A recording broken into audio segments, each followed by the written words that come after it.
하나님의 사람으로 살아내는 저와 여러분 되기를 바랍니다. 하나님의 사람 엘리야 두 번째 시간, 하나님의 훈련학교라는 제목으로 말씀을 나누고 또 함께 기도하는 이 저녁 되기를 원합니다. 우리는 첫 시간을 통해서 엘리야를 시작하며 하나님께서 사용하는 사람이 어떤 사람인가, 그것은 세상에서 특출난 사람이 아니라 하나님을 사랑하고 하나님을 내 하나님으로, 내가 섬기는 하나님으로 믿는 그 사람을 사용하신다는 것을 살펴보았습니다. 사실 엘리야 시대에도 엘리야 외에 많은 믿음의 사람이 있었습니다. 열왕기상 19장에 가보면 하나님의 사람 7,000명을 그 시대에도 하나님께서 세워주셨다고 말씀하고 있는 것을 알 수가 있습니다. 그럼에도 불구하고 하나님은 엘리야를 그 모든 사람들보다 제일 앞에 역사의 전면에 세워서 부르시고 있는 것이죠. 그 이유가 무엇인가? 그것은 엘리야를 향한 하나님의 계획하신 사명이 있었기 때문입니다. 여러분, 엘리야를 통해서 하나님이 하시고자 하는 사명이 뭘까요? 우리가 이제 엘리야를 살펴보면 알게 되겠지만 갈멜산 정상에 오르게 하는 겁니다. 그리고 그곳에서 하늘 문을 열어 불을 내리게 하사 저 우상을 숭배하는 시대 가운데 불신앙과 불순종으로 살아가는 그 시대 가운데 살아계신 하나님 한 분만이 우리가 섬겨야 할 유일한 하나님이라는 그 사실을 온 천하에 드러내게 하시는 것, 이것이 바로 엘리야를 통해 이루시고자 할 사명이었습니다. 그런데 여러분, 이 일은 저절로 이루어지지 않아요. 그래서 하나님은 이 일을 이루기 위하여 엘리야라는 한 사람의 그 인생을 부르시고 치밀한 계획과 준비를 시켜 가십니다. 여러분, 어떤 준비일까요? 얼마나 박식한 지식을 가졌는지, 얼마나 노련했는지, 얼마나 문제에 대처 능력이 뛰어났는지, 얼마나 지혜가 풍성한지를 준비하신 것이 아니었습니다. 그 준비라고 하는 것은 바로 믿음이에요. 믿음을 준비시키는 것입니다. 여러분, 하나님은 오늘 우리를 믿음의 사람으로 준비시켜 가심을 기억해야 합니다. 우리 인생의 최대의 목표가 있다면 그것은 내가 믿음의 사람이 되는 것이에요. 믿음의 사람이라고 된다는 건 그렇게 단순한 말이 아닙니다. 간단한 말도 아닙니다. 쉬운 말이 아니에요. 여러분, 누가 믿음의 사람입니까? 말하고 묻는다면 당당하게 말할 수 있습니까? 우리는 주저할 수밖에 없고 멈칫할 수밖에 없습니다. 교회 생활을 열심히 하고 예배를 열심히 드리고 있음에도 불구하고 그 말을 당당하게 하기란 그렇게 쉽지 않아요. 히브리서 11장을 보면 우리 믿음의 많은 신앙의 선조들을 열거하고 있지 않습니까? 그런데 여러분, 그 많은 믿음의 선조들을 쭉 열거하면서 그들의 삶을 보면 다 다릅니다. 배경도 다르고 시대적 분위기도 다르고 환경도 다르고 수준도 다르고 그들에게 부여된 사명도 다 다릅니다. 그런데 유일한 공통점 하나가 있어요. 그것은 무엇인가 하니까 다름 아닌 믿음을 훈련시키셨다는 거예요. 그래서 히브리서 저자는 그 믿음의 선조들을 열거하며 문장 맨 앞에 믿음으로 아벨은, 믿음으로 노아는, 믿음으로 아브라함은, 믿음으로 모세는, 믿음으로 이삭은, 믿음으로 요셉은, 그렇게 믿음이라는 단어를 수식을 하고 있고, 그 믿음이라는 단어를 문장 제일 앞에 일부러 의도적으로 두면서 무엇을 강조하고 싶은 것인가? 그가 어떤 사람을 살았다가 아니라 믿음으로 이런 삶을 살아냈다는 것을 강조하고 있는 겁니다.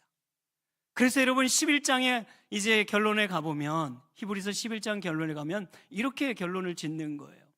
믿음으로 나라를 정복하기도 하고, 칼날을 피하기도 하고, 사자의 입을 막기도 하고, 원수를 이기기도 하였도다. 그런 반면 믿음으로 결박을 당하기도 하고, 핍박을 받기도 하고, 옥에 갇히기도 하고, 순교를 당하기도 했도다. 그런데 여러분, 이 전혀 정반대에 살았던 사람들, 이 믿음의 사람들을 뭐라고 한마디로 평가하는가? 그들이야말로 세상에 감당할 수 없는 하나님의 사람이었노라고 그렇게 평가하고 있는 것입니다. 하나님, 세상에 감당할 수 없는 하나님의 사람으로 살아가는 법은 믿음의 사람이 될 때에만 가능한 거예요. 아무리 우리가 세상적으로 뛰어나도 믿음 갖추지 않으면 꽝입니다. 그것은 하나님이 주목하지 않습니다. 하나님이 기뻐하실 수 없는 인생입니다. 그러나 아무리 세상적으로 뒤처져도 부족해도 믿음 있으면 하나님은 그 인생을 주목하신다는 걸 히브리서 11장은 매우 강력하게 우리에게 말해주고 있는 것이에요. 사랑하는 여러분, 저는 오늘 우리 모두가 세상에 감당할 수 없는 믿음의 사람이 되기를 주님의 이름으로 축복합니다. 믿음의 사람이 되어야 돼요. 믿음의 사람이 되기를 기도해야 됩니다. 믿음의 사람으로 살아내기를 결단해야 하고, 우리는 그것을 위해 오늘도 끊임없이 영적인 싸움을 싸워내야 하는 것입니다. 혜성처럼 등장한 엘리야의 첫 행보는 얼마나 용맹하고 대담했는지 모릅니다. 천하를 호령하는 아합에게 가가지고 면전에 저주성 예언을 하지 않습니까? 우리가 1절에 이미 살펴보았듯이 그는 이렇게 말했어요. 수년 동안 비도 이슬도 내리지 않을 것이다 라는, 이것은 흉년이 올 것이라는 심판을 선언하는 것과 같았습니다. 저주성 말을 하는 거예요. 당대 여러분 신처럼 여겼던 당대 왕 중의 왕인 아합 왕 앞에서 여러분 도대체 어느 누가 이런 말을 할 수 있을까요? 목숨이 두 개가 아니고서는 아무나 할 수 없는 이야기입니다. 그러니 여러분, 당대에 정말 권력의 심장부, 우상 숭배의 심장부라고 할 수 있는 그 궁전에 가서 아합 왕 앞에 면전에 대고 이런 말을 담대하게 했으니 엘리야는 많은 사람의 이목을 받기에 충분했을 것입니다. 와, 이제 뭔가 사단이 나겠구나, 뭔가 대단한 일이 일어나겠구나, 그런 기대감을 갖지 않습니까?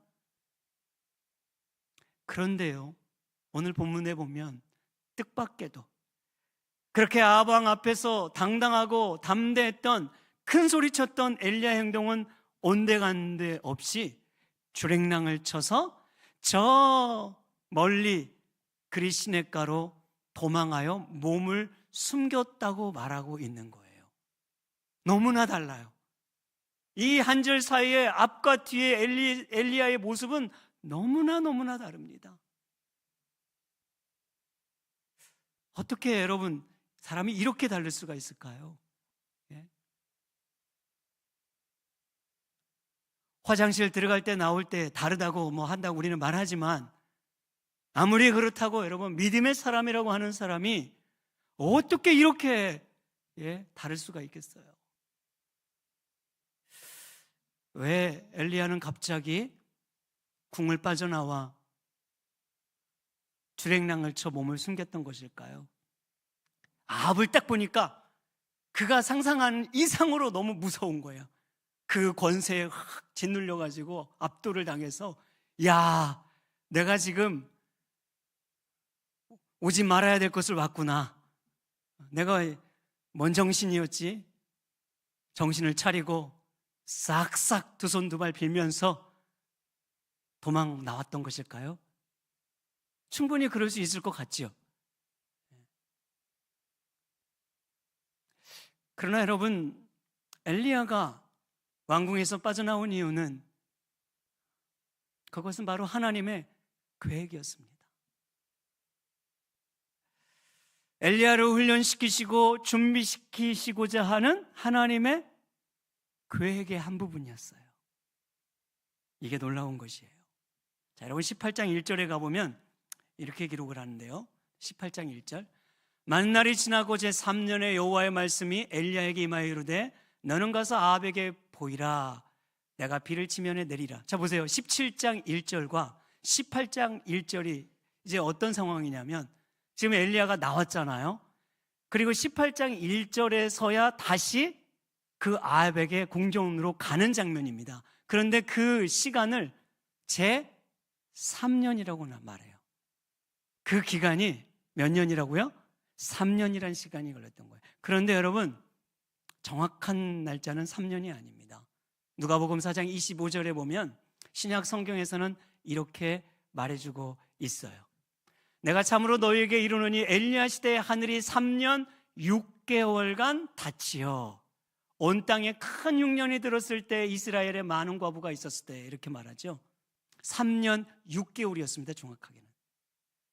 그래서 아마도 그레 시내가에서 6개월 정도 훈련을 받았던 것 같고, 이제 다음 주에 살펴보겠지만 사르밧이라는 그 지역에 가서 아마 3년 정도의 훈련을 받았던 것 같습니다. 그래서 총 3년 6개월 훈련을 받은 이후에 다시 아합에게 가는 것입니다.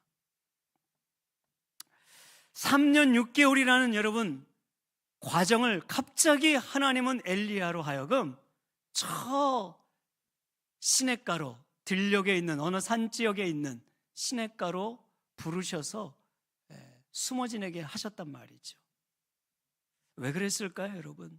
왜? 여기에는 분명한 이유가 있는 듯 보입니다. 아합하고의 싸움은 인간적인 싸움이 분명 아닙니다. 이것은 잠시 가지고 있는 의욕이나 자신감이나 담대함으로만 이겨낼 수 있는 싸움이 아닙니다.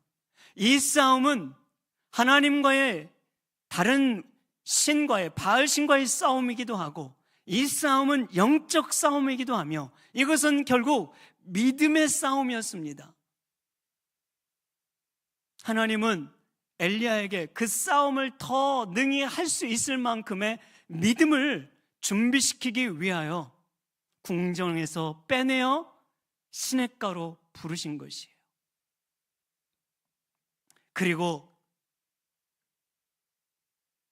철저하게 하나님을 의지하는 법을 훈련시키는 겁니다. 철저하게 하나님 한 분만을 바라보는 법을 더 훈련시키는 것입니다. 여러분, 하나님은 그냥 데려다가 사용하시는 분이 아니에요. 아무나 사용하시는 분이 아니라 성경에 보면 하나님은 꼭 훈련시키시고 준비시키셔서 사용하시는 것을 알 수가 있습니다. 여러분, 요셉은 애굽 감옥에서 2년간 훈련을 받습니다. 억울한 시간이지만 그것은 하나님 시간표에서는 훈련의 시간이었어요. 모세는 광야로 피하여 몇 년간요? 40년간 훈련받지 않았습니까? 그리고 다시 바로 왕에게 보냈습니다. 다윗은 15년간 들과 산과 동굴을 전전하며 훈련을 받았어요. 인간적인 면에서 보면 그건 너무나 고통스러운 시간이지만 하나님의 시간표에서 보면 그것은 그들을 하나님의 사람으로 쓰기 위해, 다른 스텝을 위해서 하나님이 계획하신 어떤 목적과 사명을 이루기 위하여 훈련시키시고 준비시키시는 하나님의 치밀한 계획이었습니다. 여러분, 하나님은 철저히 그렇게 우리를 준비시키시고 훈련시키셔서 사용하시는 분입니다. 그래서 여러분, 믿음에도 실력이 필요한 거예요. 믿음에 웬 실력이야? 아닙니다, 여러분. 예수 믿으면 여러분 막 믿음이 충만해집니까? 기도원 한번 갔다 오면 진짜 이제는 아무것도 두려울 것이 없어 보이지만 내려오는 순간부터 현실 앞에 무너지는 게, 여지없이 무너지는 게 우리의 믿음이라고 하는 것들이에요. 믿음은 실력이 있어야 돼요. 여러분, 제가 어젠가 엊그저께 요즘에 우리 중고등부 아이들이 막 새벽에 새벽 예배를 나오더라고요. 그리고 롤로뎀 카페 근처에 지나다가 세미나실에서 뭐 애들이 모여가지고 뭐하냐 물었더니 공부를 한다는 겁니다. 야, 저 얼마나 정말 기특하던지요. 우리 청년도 선생님이 옆에서 일일이 애들을 또 봐주고 있는 겁니다. 새벽 예배 나오는 것도 정말 대단한데 걔네들이 모여서 공부를 한다? 근데 이게 과연 공부가 될까? 여기에 퀘스천은 있긴 했습니다만 된대요, 애들이. 근데 들어가 보니까 거의 학원 분위기예요. 분위기는 그랬습니다. 제가 가는지 알고 막 샥샥샥 해가지고 혹시 몰라요, 이렇게 딱 책을 폈는지는 모르겠습니다만 굉장히 분위기가 학구적인 분위기였어요. 그런데 얘네들 딱 보니까 또 그냥 지나칠 수가 없잖아요. 못 봤으면 모른 척 하는데 그냥 눈에 거슬리잖아요. 걸려요, 자꾸. 그래서 한 통 쏠게. 뭐 먹고 싶냐? 했더니 이미 또 그냥 순서가 차 있더라고요. 막 오늘까지 차 있고 다음 주도 차 있고 저는 2주 후에나 가능하답니다. 와, 정말. 그래서 제가 2주 후에 하여튼 쏜다고는 했는데 또 안 잊어버리면 쏘고 너무 멀어요. 빨리 마음 먹을 때 써야 되는데 제가 너무 기특해요. 여러분이 아이들이 이렇게 공부를 할 이유가 뭐겠어요? 실력을 키우기 위한 거예요. 실력이 있어야 올라가는 겁니다. 실력을 갖춘 만큼 세상에 눈이 열리고 길이 열리는 법이에요. 실력을 갖춰야 다음 스텝으로 이렇게 올라가는 거죠. 그에 맞게 살아가는 것입니다. 그것은 믿음에 있어서 동일한 거예요. 여러분, 믿음에도 실력이 있어야 돼요. 실력을 키워야 하는 것입니다. 교회만 왔다 갔다 하는 것은 실력이 자라나지 않아요.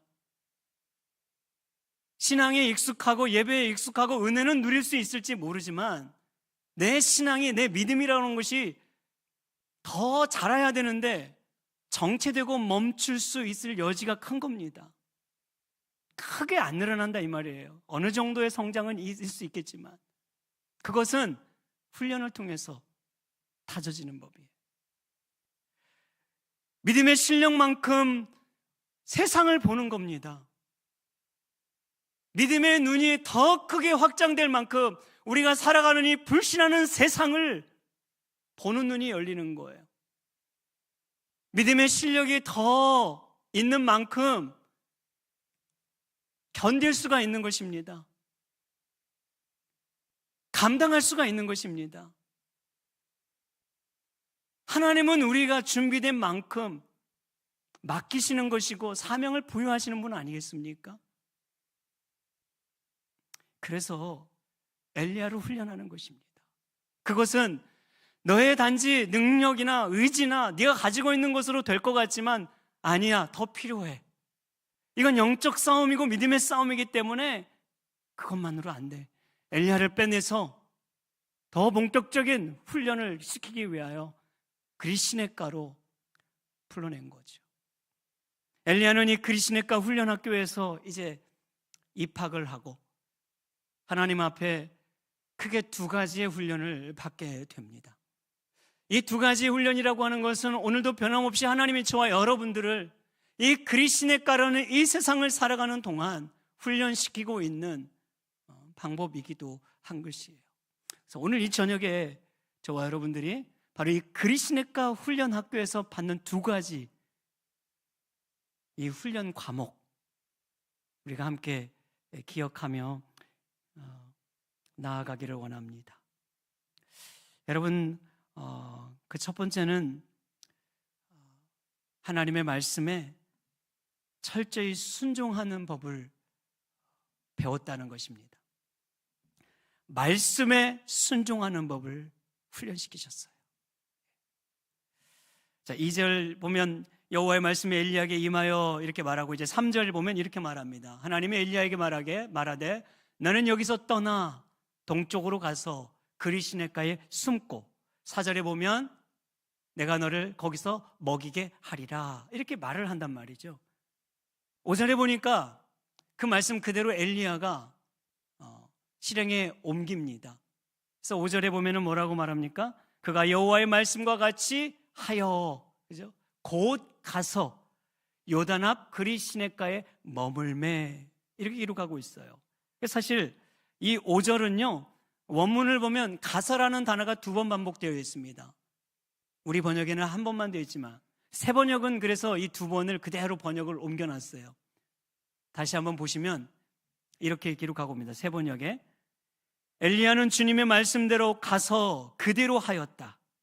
그는 곧 가서 요단강 앞에 있는 그리 시냇가에 머물렀다. 그죠?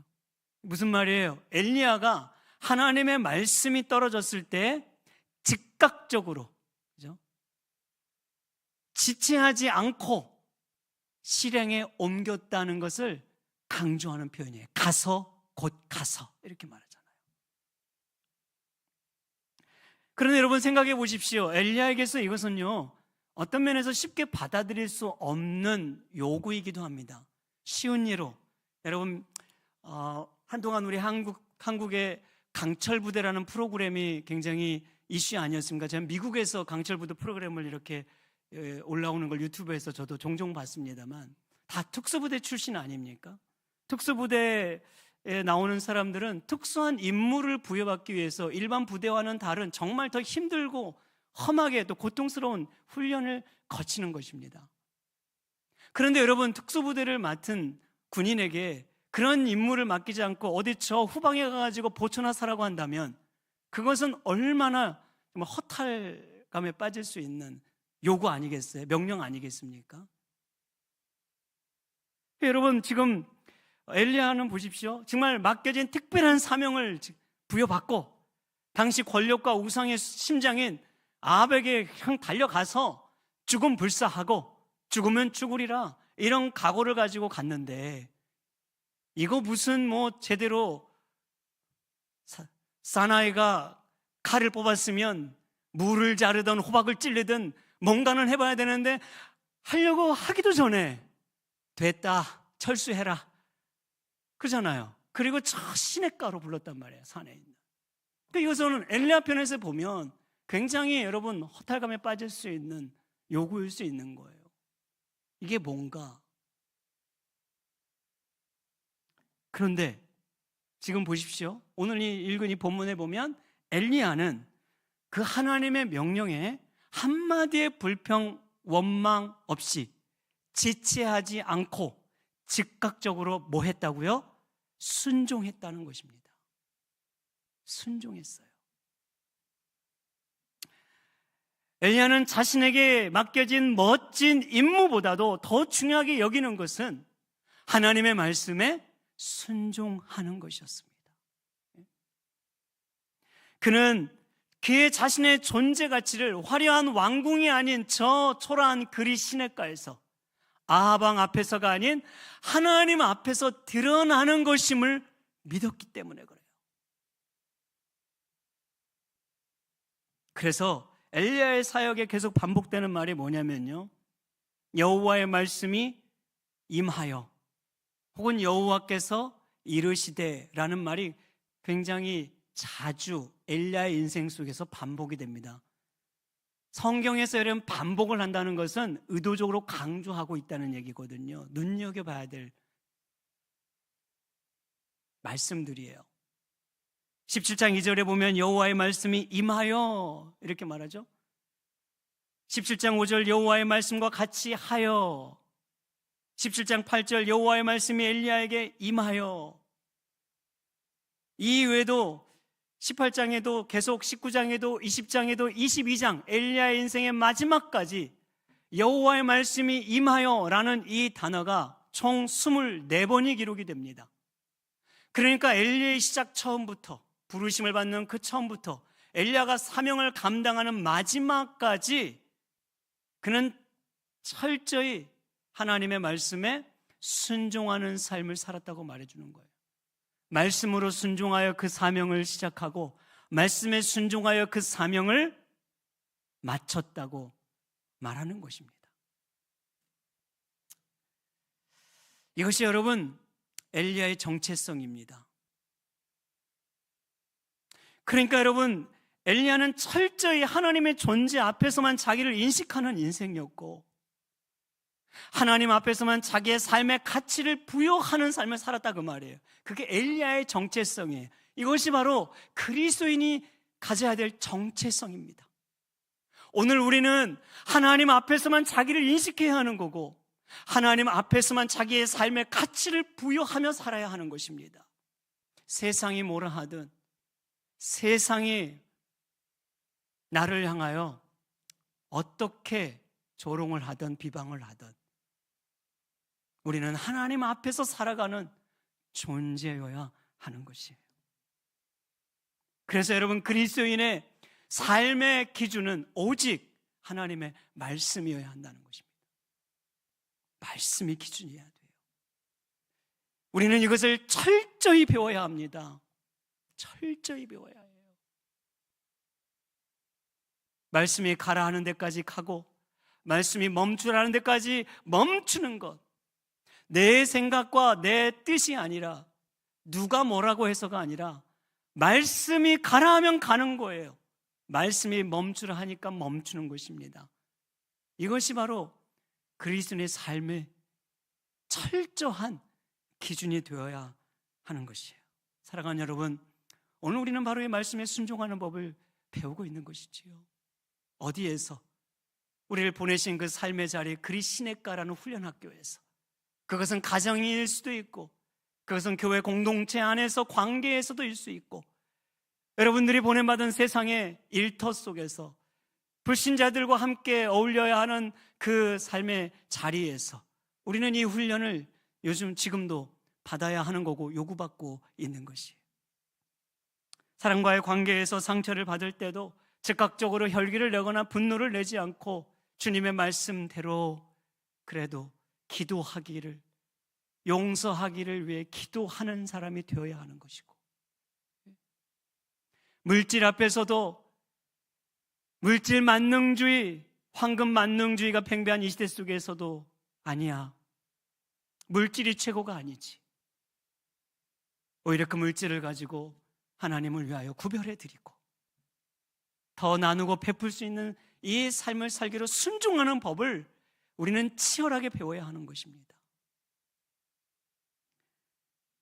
학업과 일터에서도 정직하게 성실하게 살아가는 법을 배워야 하고, 부당한 이익을 취하지 않는 법을 배워야 하고, 그 속에서도 그리스도인다움을 살아내는 이 말씀에 순종하는 법을 우리는 끊임없이 배워야 하는 것이, 경건에 있어서도 마찬가지죠.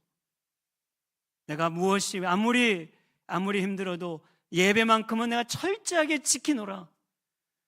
내 삶의 예배를 최우선시 여기겠다, 생명처럼 여기겠다 하고 하나님 앞에 예배 드리기를, 여러분, 이것은 훈련이 돼야 되는 거예요. 부단히 이를 위해 기도해야 하고 힘써야지 되는 것이지, 유야무야 물 흐르듯 그냥 그렇게 살아가면 지키기 쉽지 않습니다. 세상은 그렇게 호락호락하지 않습니다. 우리를 그렇게 가만 놔두지 않아요. 정말 하나님 말씀 앞에서 우리가 치열하게 붙잡고 끈질기게 주님 앞에 기도하면서 이 싸움을 싸워가고, 힘들지만 그래도 한 번 더 부여잡고, 한 번 더 결단하고, 한 번 더 주님 앞에 납작 엎드려져서 그 은혜를 구하며 나아갈 때 하나씩 하나씩 더 훈련이 배는 것이고, 그것이 믿음의 실력으로 쌓여져 가는 것인 줄 믿으시기 바랍니다. 그런가 하면 여러분, 두 번째 훈련은 뭔가 하니까 하나님만이 공급자이심을 배웠다는 것입니다. 말씀에 순종하는 법을 배웠을 뿐 아니라 하나님의 공급자이심을 배웠어요. 여러분, 3절에 보면 엘리야가 몸을 숨긴 지역이 요단 동편에 있는 그리시네가라고 말합니다. 그리시란 말은 분리시키다 이런 말이에요. 그러니까 하나님께서 그 하나님의 사명을 위해 엘리야를 분리시켜 구별시켰다 이런 말이에요. 구별시켰어요. 화려한 궁정도 아니고 사람들이 알아줄 만한 그런 장소가 아니라 어떻게 보면 누구 하나 알아주지 않는 가장 초라한 저 시냇가로 부르신 거예요. 초라한 장소로 부르신 것이죠. 그곳에서 시냇물을 마시게 하고 까마귀로 먹이게 하셨다고 말하고 있어요. 6절에 보면은 이렇게 기록하고 있습니다. 까마귀들이 아침에도 떡과 고기를, 저녁에도 떡과 고기를 가져왔고 그가 시냇물을 마셨다, 이렇게 고백하고 있어요. 여러분 생각해 보시죠. 까마귀가 가져온들 얼마나 무슨 많은 양을 가져오겠습니까? 차라리 무슨 뭐 들짐승을 보내가지고, 그죠? 막 사자를 보내든 호랑이를 보내가지고 갖다 주면 더 이해가 쉽지. 까마귀 뭐 얼마나 음식을 많이 갖다 줄 수 있겠어요? 그러면 여러분이 까마귀의 의미가 뭐겠어요? 까마귀가 가져다 준다는 건 뭐냐면 너의 책임진 자가 나다는 거예요. 내가 너를 책임지고 내가 너의 인생을 공급해 줄게라는 걸 이 작은 까마귀를 통해서 보여주고 있는 것입니다. 오직 하나님만을 의지하라는 것이지요. 우리의 생각과 차원을 뛰어넘어 일하시는 그 하나님 말씀 앞에서 믿음으로 결단하고 그분을 의지하라는 요구였습니다. 여러분이 그리시네가가 위치한 요단 동편은 사람들이 살지 않는 광야 지역입니다. 이스라엘 백성들이 광야를 이렇게 쭉 지나왔을 때 바로 이 동편, 요단 동편을 지나 가나안으로 들어왔어요. 여러분 우리가 잘 알다시피 이스라엘 백성들이 이 광야에서 먹을 것이 없어 불평할 때 하나님은 만나와 메추라기를 내려주시지 않았습니까?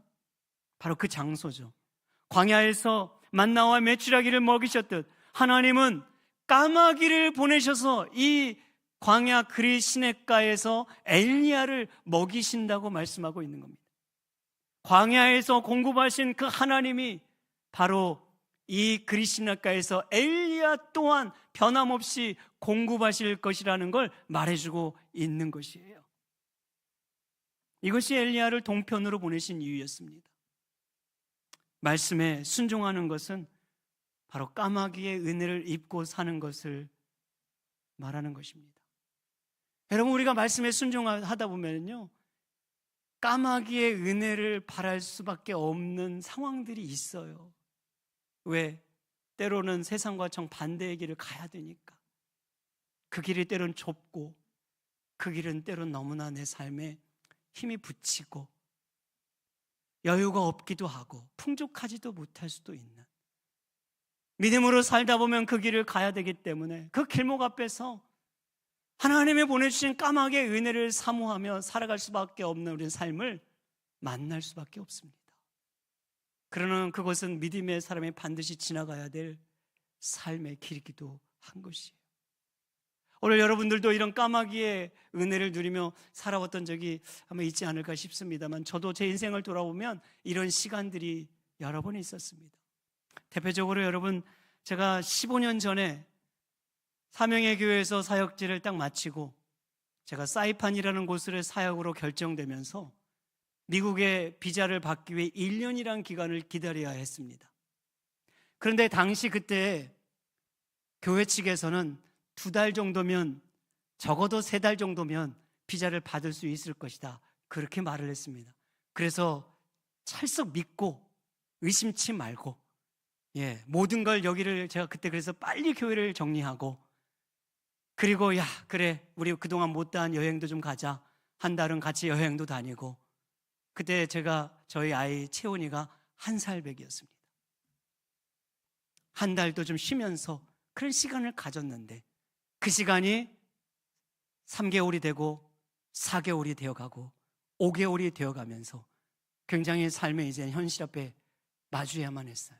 저는 사역을 그만뒀고 아무것도 지금 없잖아요. 나가는 것들은 뻔하고.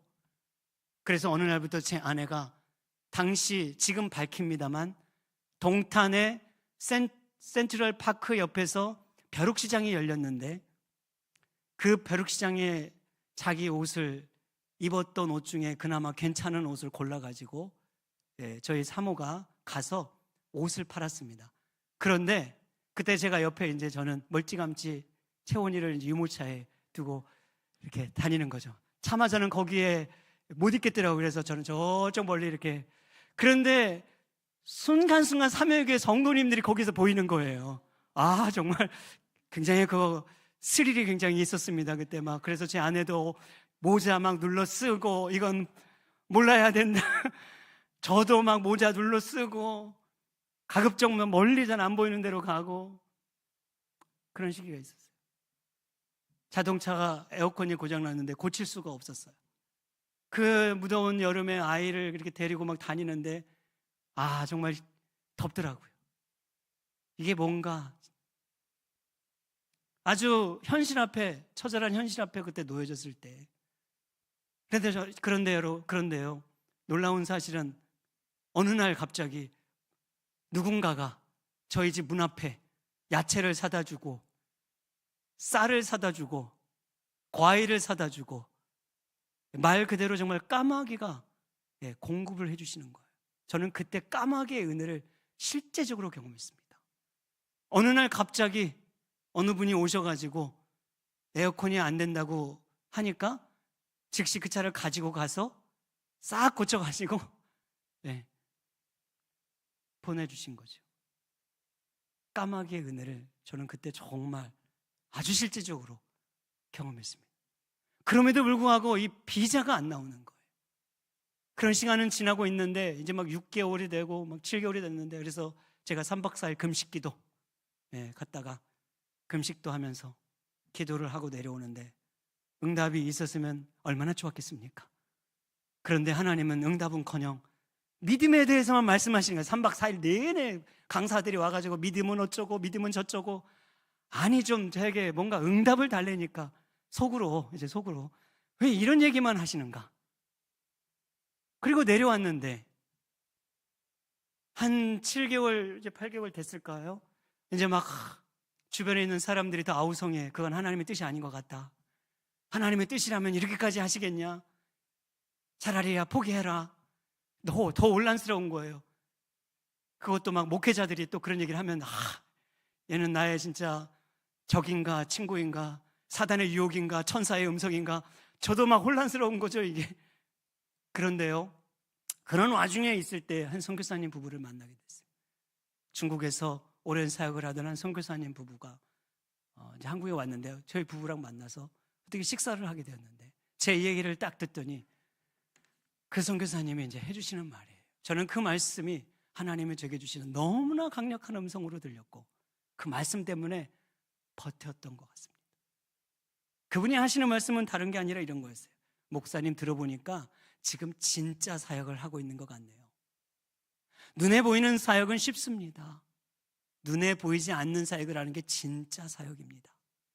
목사님이 교회에서 사역을 할 때는 다 사람들의 시선과 격려와 그런 함께 그 안에서 사역을 하는 것이니 얼마나 쉬워요. 그러나 지금 아무도 없는 지금 유일하게 그분 하나님 앞에서 살아가야만 하는 이 지금이 정말 사역을 하는 것입니다. 하나님께서 목사님 가정에 뭔가 계획이 있으신 것 같아요. 이 훈련 잘 견뎌내십시오. 그런데 이 말씀이 그때 저희 부부에게는 정말 망치로 한 대 얻어맞은 것처럼 저희 심령에 그동안의 마음속에 막 정말 너무너무 힘들었던 그 마음을 한순간에 녹아내리게 하는, 그렇구나. 금식 기도원 갔더니 하나님이 그렇게 4일 동안 음성은 안 들려주시고 말씀하면 믿음만 한 이유가 여기 있었던 거구나. 그 믿음이 뭔가를 분명하게 이 자리에서 확인하게 된 거예요. 여보, 버팁시다. 이거는 뭔가 하나님의 말씀하신 분명한 것 같아요. 힘들지만 우리 조금만 그냥 버텨봅시다. 그래서 그때부터 더 기도를 하고, 저는 그때부터 제가 성경을 이제 마음을 연구를 했는데 그때 창세기를 연구했어요. 아브라함의 인생을. 그런데 놀랍게도 그해 11월에 비자가 나왔습니다. 정확히 사임을 하고 기다리는 1년이 되었을 무렵에 비자가 나와서 들어가게 된 거예요. 근데 제가 사이판에 들어가고 보니까 왜 하나님이 1년 동안 기다리게 하셨는지를 비로소 알게 된 거예요. 그 창살 없는 감옥과 같은 섬에서, 한 번도 가보지 않는 그 섬에서 저희 세 가정이 살아가는데, 삶과 사역이 쉽지는 않았습니다. 그래서 이런 훈련을 지나게 하셨구나. 그 1년이라는 그 시간이, 그 믿음의 훈련이 사이판에서 사역을 견디게 한 동력이 된 거예요. 여러분, 하나님은 이렇게 우리의 삶을 훈련해 가시는 겁니다. 그런데 그 훈련은 우리를 향한 하나님의 계획이 있는 거예요. 계획이. 그래서 훈련을 잘 지금 지내셔야 되는 거예요. 훈련 잘 받으셔야 되는 겁니다. 이제 여러분 말씀을 맺습니다. 오늘 우리는 모두 그리스도인과 훈련 학교에 들어와서 살아가고 있습니다. 하나님의 말씀에 순종하는 법을, 하나님만이 내 인생의 공급자이심을 오늘도 우리는 배워야 하는 것입니다. 훈련받은 만큼, 준비된 만큼 하나님은 분명 우리를 사용하십니다. 여러분, 공짜가 없습니다. 정말 공짜 없더라고요. 하나님은 더하여 더 많이 생각지도 않은 것들로 우리의 삶을 인도하시고 예비하십니다. 오늘 7절에 엘리야가 아합에게 말한 그대로 비가 내리지 않았다고 말하지 않습니까? 엘리야의 기도 그대로 된 것이죠. 사람들은 엘리야에게 왜 그렇게 초라하게 사느냐고, 무슨 재미가 있느냐고, 무슨 의미가 있느냐고 비아냥거리고 조롱할지 모르나 엘리야는 그가 선택한 삶이 틀리지 않았다는 걸 이 7절의 말씀에서 우리가 확인시켜 주는 거예요. 기도한 대로 되더라. 하나님이 살아계시더라. 그리고 이제 엘리야의 인생이 어떻게 펼쳐질지를 우리에게 기대를 갖게 하며 오늘 본문이 마무리됩니다. 이제 이후의 시간 우리가 다음 주에 이어서 나누려고 합니다. 여러분, 오늘 우리 말씀 생각하면서